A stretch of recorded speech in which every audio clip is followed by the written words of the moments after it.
Welcome to my channel, Better Monday Fasting. In today's video, I'll be starting a new series. I'll put it as a playlist eventually on the channel.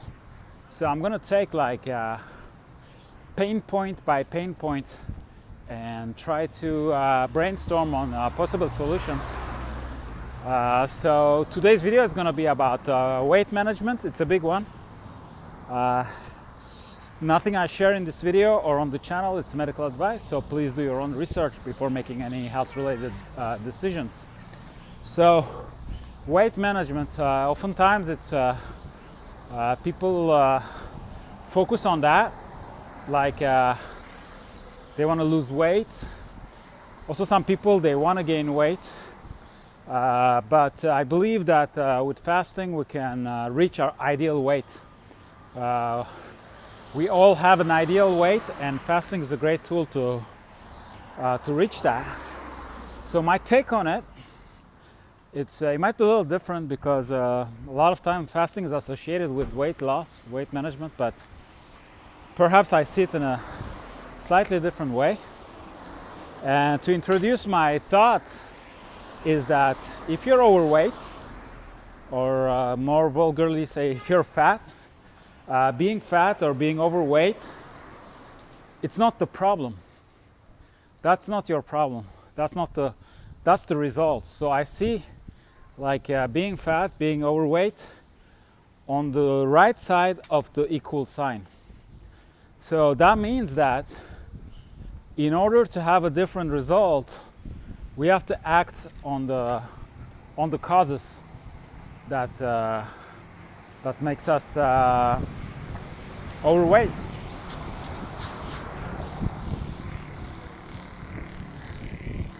So in that sense, fasting is a great tool, and not exactly the way one may think. A little noisy avenue.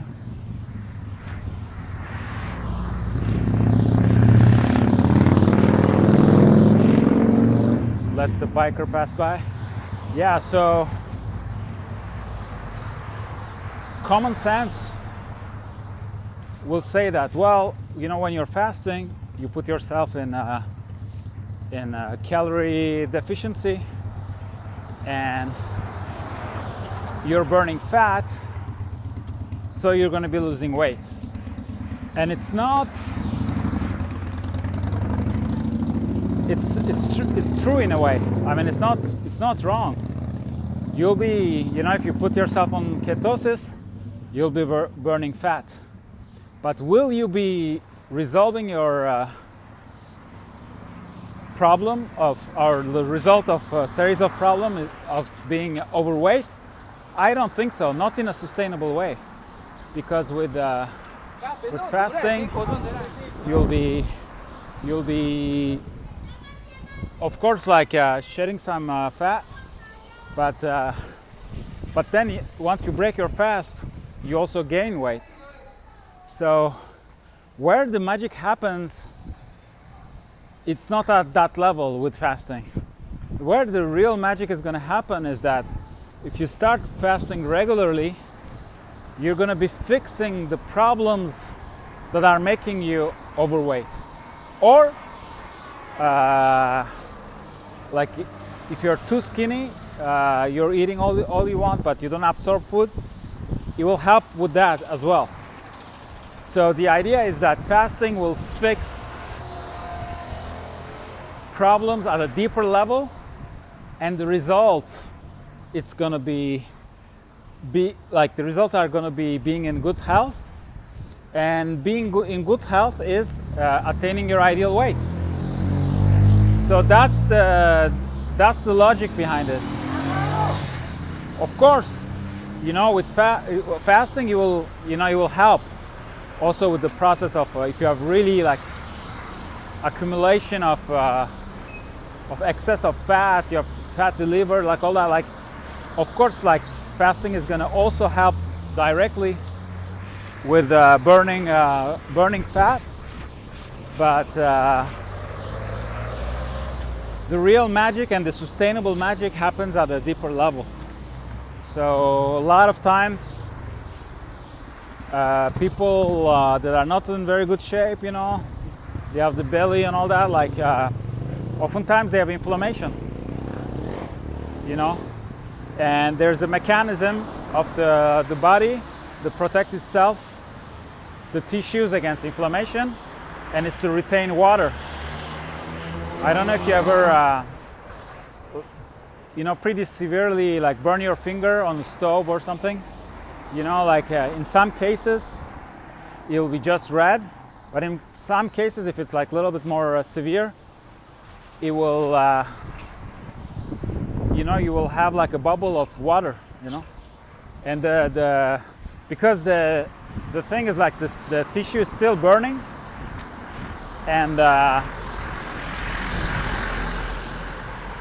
the body to protect the tissue, you know, send some water and retain some water to protect the tissue. So it's the same with the inner organs, you know. So what had happened to me, like once I started fasting, back then I had a little bit of belly, like I wasn't in really good shape. I was working really hard at a white collar job, and there was this amazing Turkish restaurant that had opened, and yeah, in Europe, I used to live in Switzerland. I mean, you have a lot of kebab shops, but to find real like traditional Turkish food is pretty hard. And those two guys, one guy, he was like the owner, this Turkish guy, he hired like a former cook of the Turkish ambassador.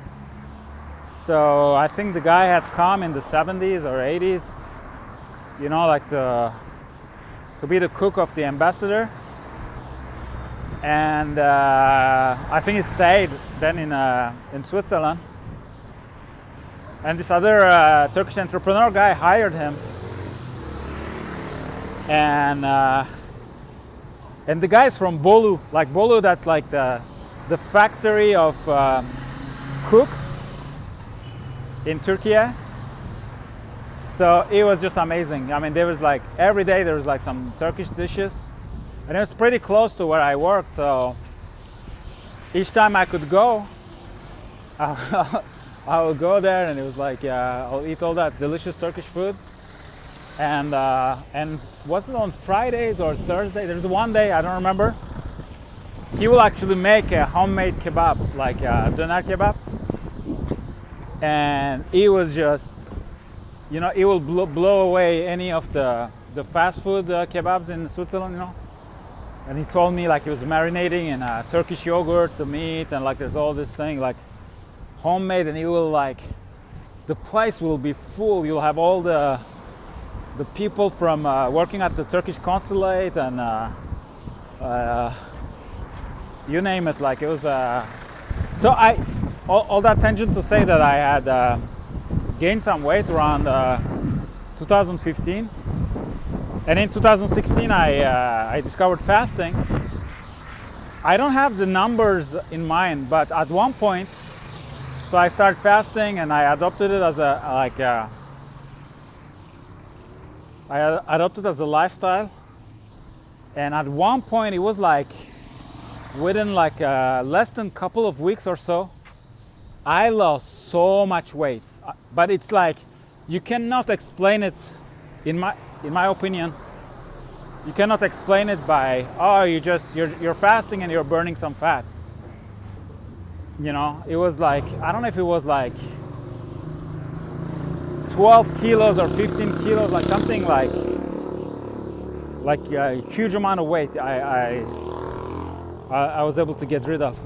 And the way I explain it is, it's probably that I hit that stage where I start getting rid of inflammation. And I was fasting dry, which is really like the cure for inflammation. Don't get me wrong, I don't think inflammation is all bad. I mean, if the body is inflamming, there's always a reason. So I'm not like from the school that believes in I got to get rid of inflammation. But if it's a chronic inflammation, then it might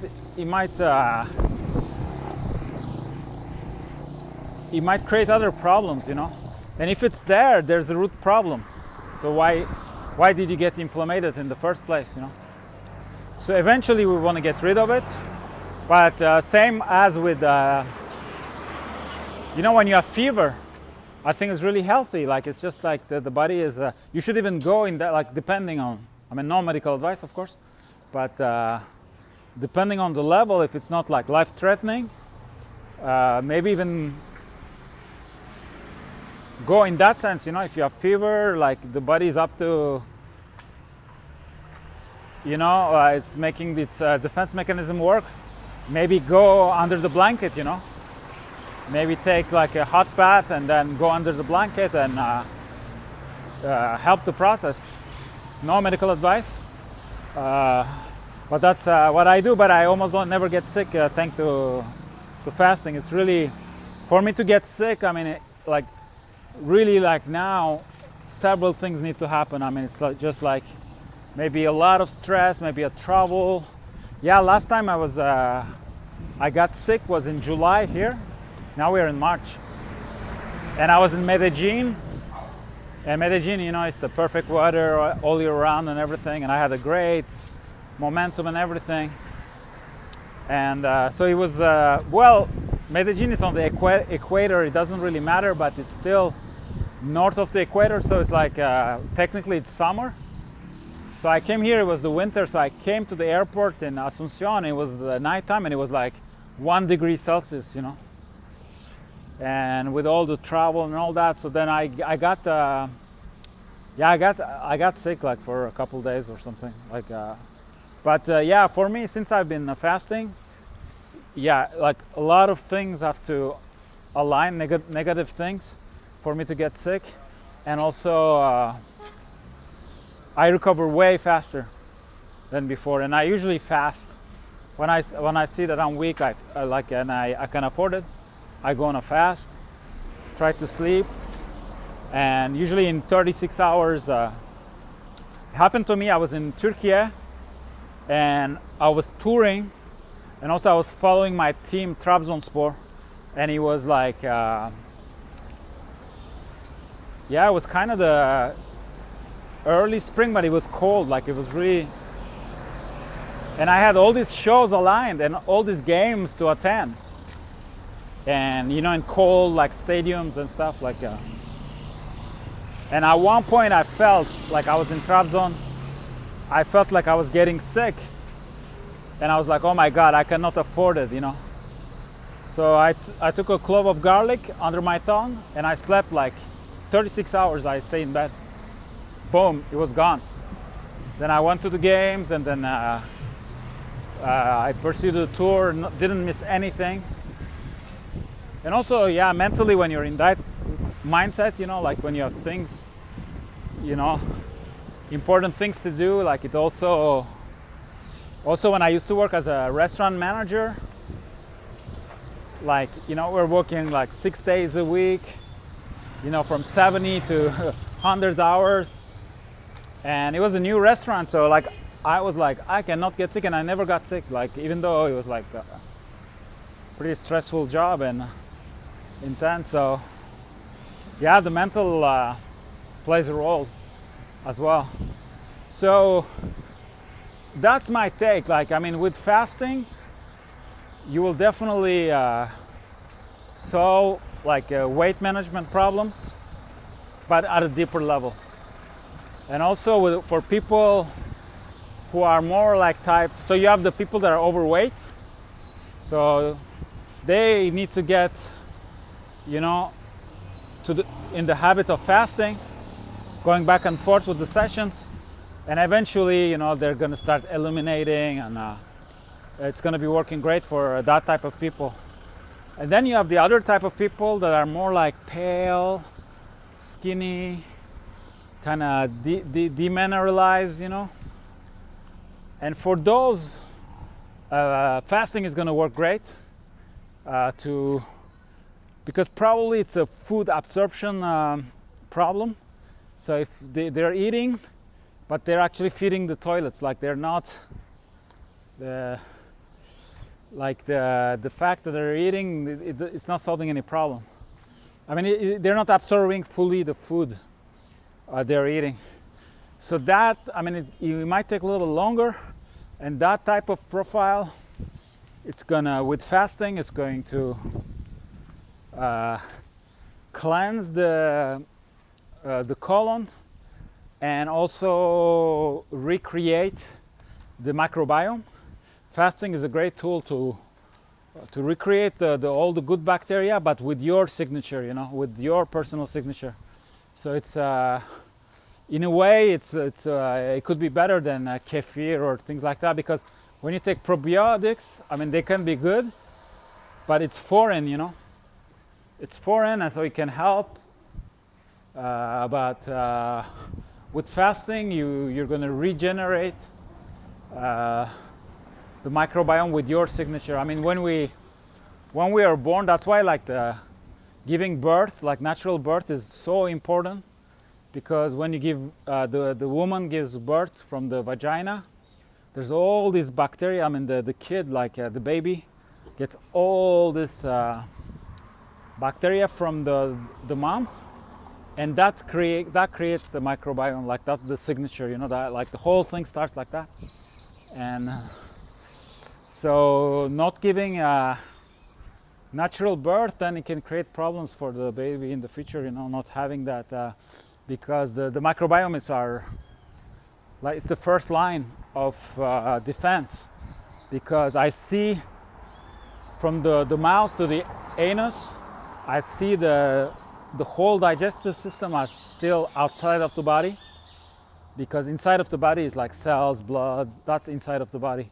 But so if we consider that all the intestines are outside of the body, then that's your first line of defense, because they say it's like several football fields. You know, if you open all your intestines, it's several football fields. So it's way more than our skin. So our real contact with the outside world is actually our gut. That's why it's really important, like all that bacteria, also against allergies and everything. There's like 3 lines of defense, and it's very important that they're potent, so they defend us from from outside attacks, you know. So the only difference with the profile of people who are more like pale and maybe a little on the weaker side comparison to somebody who is like overweight, the thing is, like, fasting might be maybe too strong when they start. Like they might not even have enough energy to cope with the first fasting sessions. So that type of profile, you know, once they decide they're going to go on fast, maybe they do a pre-workout, like a preparation for the fasting period. So what I can suggest is, like, you know, sunbathing, massage, maybe if the intestines are maybe inflamed, you know. So if that's the case, vegetable juice for a while, you know, and maybe eat some aloe vera, like the inside, not the green stuff, but have like a little period like that, so that we jumpstart the machine. So then when we're fasting, there's enough resistance, because fasting is also stress, you know. So in order to, with fasting we grow, so it's like stress release, and we become stronger. But if to start with we don't have strength, it might be a little difficult, it might be too much. So that's something to think about. But in any case, with the fasting regularly, eventually you'll reach your ideal weight. And I believe that we all have an ideal weight, depending on the the diameter of the bones and all that. I mean, some people they're gonna be more, you know, built, but they still, you know, reach their ideal weight, whatever that is. And some people are gonna be, they have a more like skinny nature, like myself. But I had like a belly and all that, and you know, I was weighing like almost 90 kilos, and now I weight 73. I weight 73. I mean, I could gain because I'm 185. So usually they say if you're 185, you should weigh 85 kilos. Like, I don't know if that's a real reference, but yeah, with 80, I mean, if it's muscle, like I wouldn't mind gaining more muscle. But yeah, I mean, you see, I have really, really little bit of fat like here, but it's like, I mean, you can see my six pack and all that, like, so I think I've reached with fasting my ideal weight. Then of course I could be more fit, I can look better. There's always work to do. And now with the carnivore, I mean, the carnivore made me more toned, but lately I was kind of, with the gym, like I had this shoulder problem, and so I'm kind of taking it easy. So carnivore made me more toned, but at the same time I'm not working out as intensely as before. I think I lost a little bit of muscle, but I'm toned. Like I don't look bad, but I would like to, yeah, I would like to go back to my workouts that were more intense. I think with time it's gonna come. Like I'll shoot a video at the end of the week about my carnivore journey. So that journey is going pretty well, and now it's Ramadan too. So it's like there's all these like different challenges, but I think at the end, like everything is gonna be pretty good. So yeah, so that was like for the pain point of if you're struggling with weight management. Fasting is the way, and don't get too obsessed with the scale. You gotta be like, you know, with the stock market or Bitcoin or like crypto, you gotta be a long-term investor. So it's good to weight yourself, but I don't see the point to weighting yourself daily, because when the body is healing, it's a little bit counterintuitive. Like it's not a straight line. So sometimes you might be gaining weight, but actually the body is doing what it needs to do. So it might be a positive thing. And sometimes you'll be losing weight. So like you have to see in the long run. But if you fast regularly, yeah, I mean, every 3 months, every 6 months, that's your real result. So if you're like, I've lost that many pounds, like last time I weighed, you know, it was 6 months ago, and now I weighed myself and I lost that many pounds, that's like more real. That's like a better way to assess progress, I think. So that's my take on weight management, and it's a big pain point. A lot of people are suffering from it, but I don't think they're targeting, so to speak, the enemy the right way. They think the enemy is fat, but no, like that's the result. That's like because you messed up all these things, you ended up in that in a position where you have this excess of fat. So we have to act on the left side of the equal sign and solve the equation, and then the equal sign, the right side of the equal sign will be you with your ideal weight, and not you too skinny or you too fat. So thanks for watching, and I hope to see you in another video on the channel. Thank you.